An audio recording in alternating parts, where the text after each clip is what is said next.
all of the pastors. Ano mga pastors, may pataas ang kamot, mga pastor, all the pastors, just raise your hands. Thank you. Kasi ato mga primary leaders, primary 12, just raise your hands, ang tanang mga primary 12. Okay. Ang mga disciples ni Jesus. Ano ba? Kinsa mo mong disipulo? Okay. So, we thank God for this opportunity once again. Nagka-mentoring na punta. This is a great time because training is our training is our happy hour. Mula ko matali mo magkabating mo sa ako? One more time. Training is our happy hour. Nangamin naman mo. Today I would like to share with you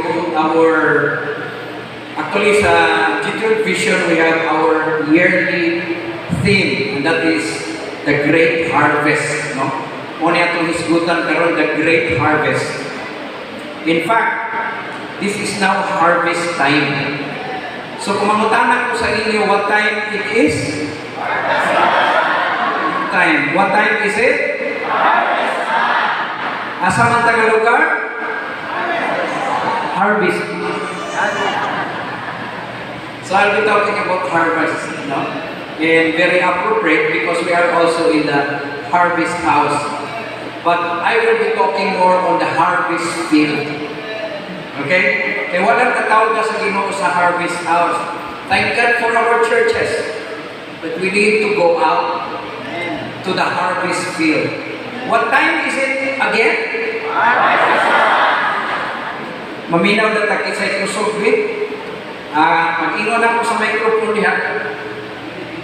Okay? What time is it? What time is it? Where are we now? Okay. Thank God. It's harvest time in a harvest house. Grabe no ba? Harvest house pala yung Let's open our Bibles to Matthew chapter 9, verse 37 to 38. Then Jesus, or he said to his disciples, the harvest truly is plentiful, but the laborers are few. Therefore pray the Lord of the harvest to send out laborers into his harvest. Okay, harvest field. Today,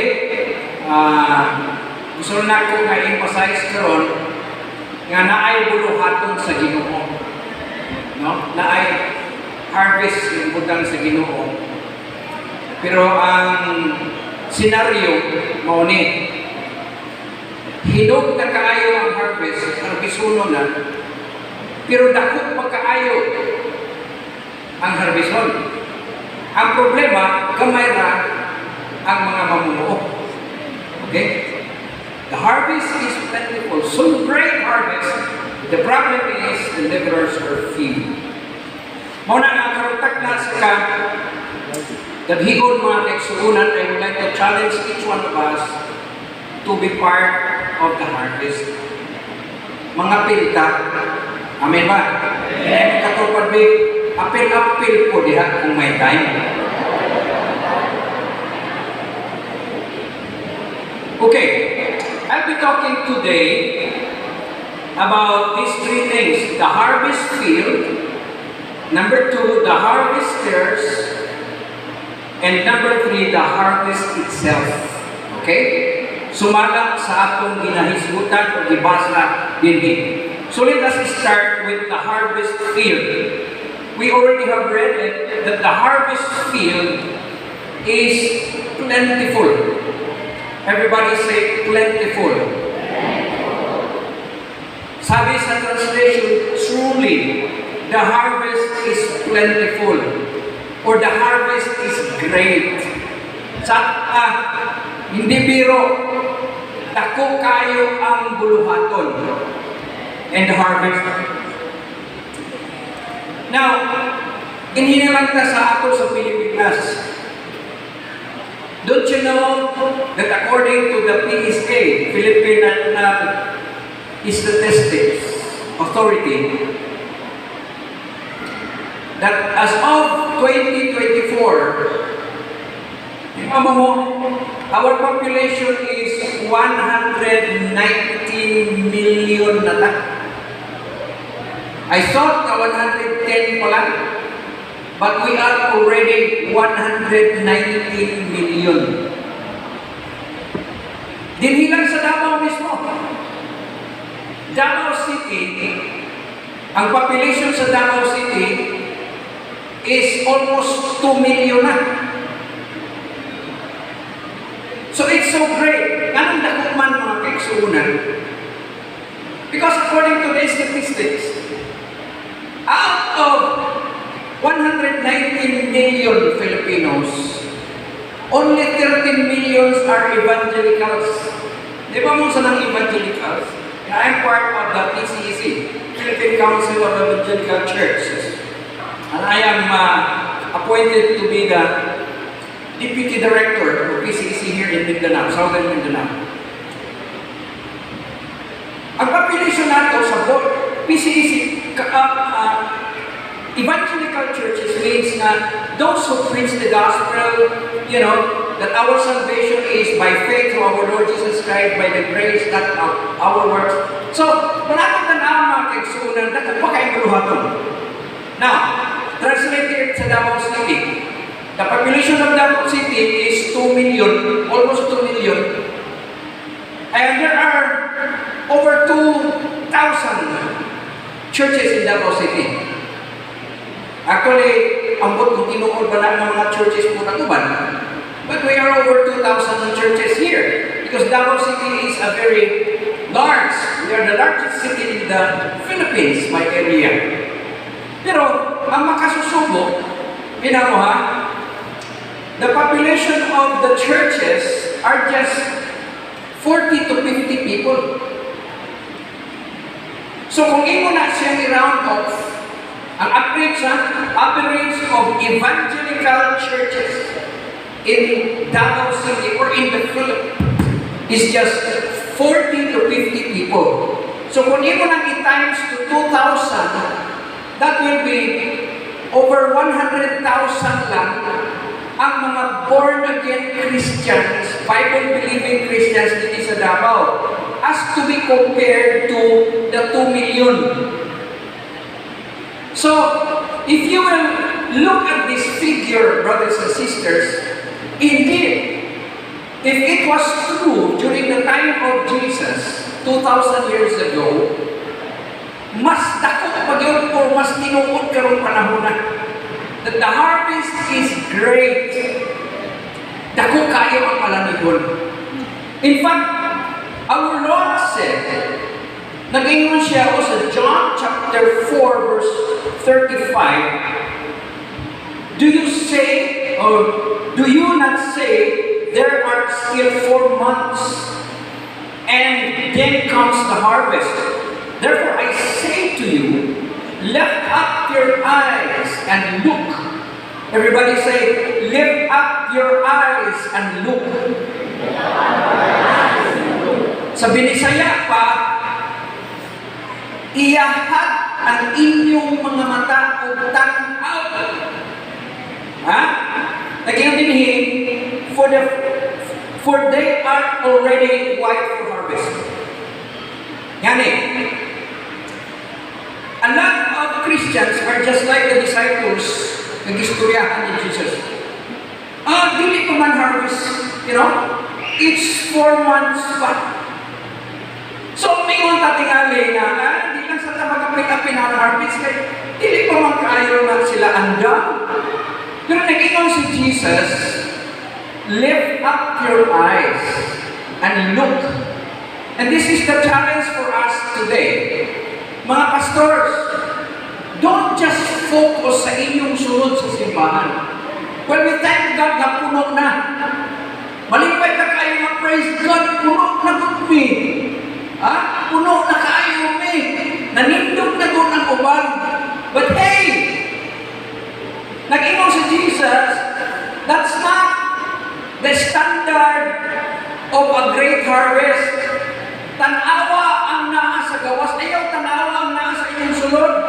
Kundi adto sa harvest field. Ayaw lang mong tanaw sa harvest house. Tanaw mo sa harvest field. Amen ba? Mga taga-harvest house. Ingon si Jesus, iyahak inyong mga mata. Kadaghanan na to, wag na to iyahak. We are just looking at each other. And kita rin nagtinutukay, kita rin nagtinanawan, kita rin po'y mag-inawayan, madugay. Because busy na kaya na tinanaway. Sa matag usa, and we are just so concerned within the four corners of our church. And there is a harvest there. That is our mission field. Di ba mo? Pagawas ninyo sa inyong simbahan. Whatever o unsa man na inyong simbahan, you are entering into a harvest field. It is a mission field. You don't have to go to India, China, Africa to be a missionary. Dinhi lang daan. You know, daghan sa ato, concern kita, I want to be a missionary. Cross-cultural missionary. Di ba? We like it. Di ba mo sa na cross-cultural, wato ka sa lugar na lahi ang ilang kultura. Okay? Parang kita, wato ka sa Maguindanao, lainin ang sultihan. Pero mga kaigsuunan, di na kinahanglan mag-cross-cultural ka. Ang imo lang buhaton, cross-kuran lang. Sa imong tikas, silingan, harvest field na na. Antos Boulevard, naghanging mga maranaw, diha. The harvest is plentiful. And that is the, you know, there is no problem with the harvest. Kaya mo ingon tama, dahil man kaayo na sila pastor, sarado, kandado, katoliko. Ingon si Jesus diri ay. Okay? Jesus said, balik ko lang tapag-usahan, lift up your eyes and look the field. Ito sa harvest field. For they are already white for harvest. Everybody say, already white. Sa ato pa, hinog na. Nakisa na nga mag-uuma din either sa mangga, saging, you know, humay, bugas, whatever. Once na mag-ripen na, there is an urgency. Or else, malata ang harvest. Masayang ang harvest. Kunya, kana ra ba nga, harvest nimo, kana nga, tanaman, dako kayo gasto ang Ginoo anak. Ha? Di ba kung mag-uuma ka, dako kay ka gasto, pag-fertilizer, naggahit, libuan ka, you know, to buy the fertilizers, and then, when it is ripened, it is not harvested, it is a waste of the investment. Don't you know that God paid so much price for this harvest? And it was the blood of the Lord Jesus Christ, the Son of the living God. He came and gave His life to save the world. And Jesus, the Bible says, God is not willing that any should perish, but all should come to repentance. Ready na. Inay mo katupad, hinog na. Kaya guys, mahinog malata na kung hindi mo harvison. May mo kung hindi mo man sila ready. Ang problema, the harvest is ready, but the harvesters are not ready. Muna yung problema, mga kaigsunan. But let me tell you, there is no problem with the harvest. The harvest is ripe. The harvest is great. Ngayon mga pastor, magiging mga tubo diri. O magiging mga tao diri. Naghan kayo mga tao. And they are ripe. sultihan na mo, mga estudyante, kanang inyong classmate, hinog na na. Kanang imong silingan, hinog na na. Kanang imong ikanan, hinog na na. Amen? Wa na ginama, nangamin ba? Kanang imong ikataw, hinog na na. Puon na lang na ako. And this is the challenge now with the great harvest. We are presented with the fact that the harvest is great. There is no problem with the harvest. Ang problema, and I'm going to my point, next point, are the harvesters. The harvest is great. Now, before I go that, sa Mark chapter 24, chapter 4, verse 29. When the grain ripens, immediately, everybody say, immediately. Ay, napaghuwat-huwat. Ay, maghuwat lang sa time, manaymin lang sa ko. Pero kung nahibawan mo nga, ripen na siya, hinog na, immediately, puts in the sickle. No? The sickle. Because the harvest has come. Kung sa ganun ng sickle, kung binisaya, sanggol, garap. Garap na, no? Oh. Immediately, garap mo na yun na. Ang problema, mauni, naaman tayo sickle, natay garap, pero habol.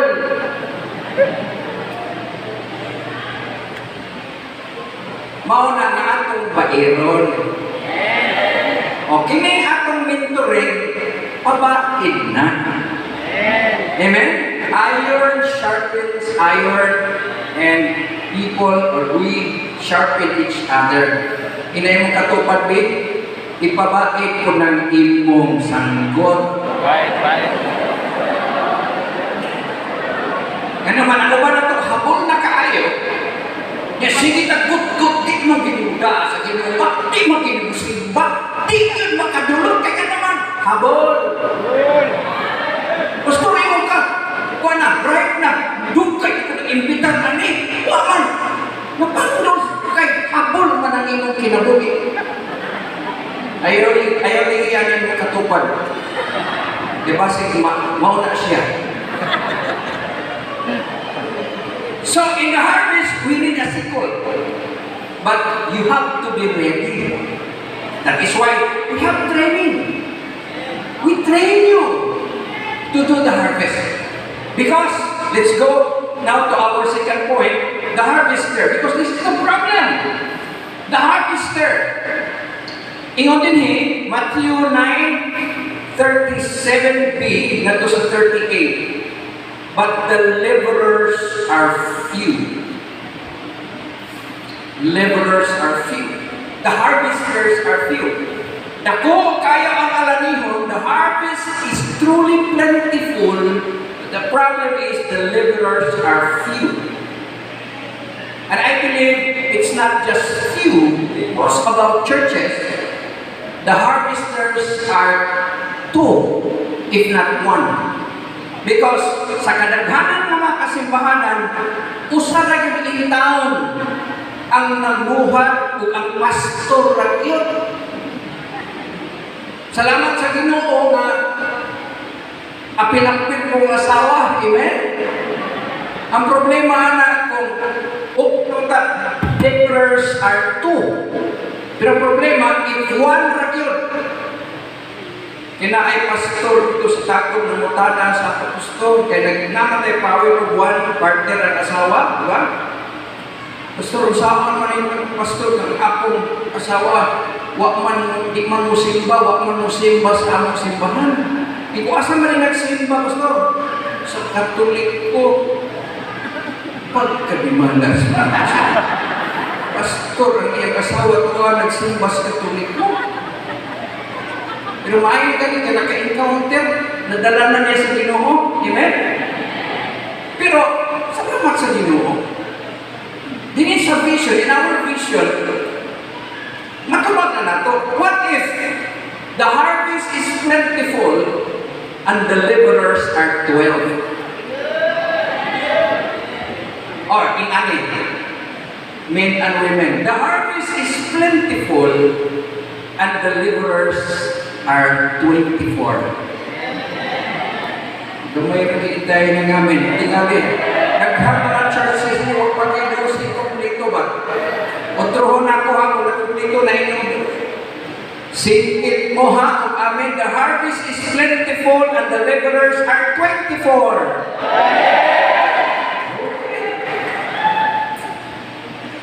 Ingani, what if the harvest is plentiful and the laborers are 144? Amen. Murag nagkagamay. That's it. The harvesters, you don't have to look for a Bible school graduate to help you sa harvest. Naara, actually all of the members of the church are supposed to be harvester.